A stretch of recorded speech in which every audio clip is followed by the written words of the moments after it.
Photoshop. J'allais dire CC 2015, mais non, on parle ici de CS3. Parce que oui, c'est un truc que je monte depuis CS3, mais tout le monde pense que c'est toujours sorti selon la dernière version. Alors, il me fait plaisir de faire un petit podcast pour vous rappeler à votre bon souvenir que c'est une fonction très intéressante qui est en fait la retouche en perspective. Alors, pour ce faire, je vais utiliser une photo de Adobe Photoshop qui est sortie à l'époque de CS3 pour apprendre cette fonction. Mais il y a autre chose aussi plus poussée que cette fonction, mais on va voir d'abord la fonction retouche pour ce podcast-ci. Alors, j'active en fait, je vais aller chercher ici le filtre point de fuite, que je vais aligner comme ceci, au centre.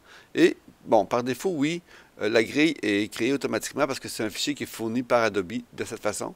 Mais dans un prochain podcast, je vous montrerai comment on gère une grille différente d'une image et pour d'autres types de retouches.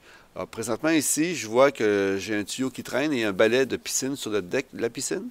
Alors, ce que moi, je veux faire, c'est corriger les deux éléments avec deux outils différents.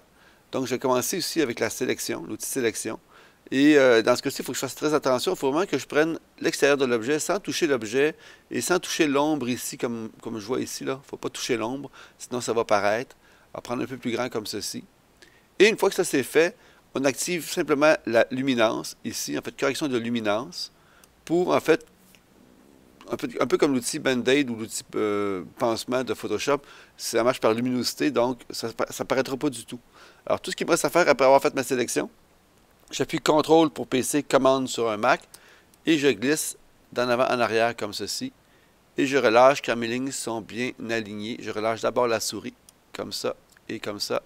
Et on voit que la retouche, bon, c'est pas parfait, mais on s'entend que ça vient de prendre comme 3 secondes.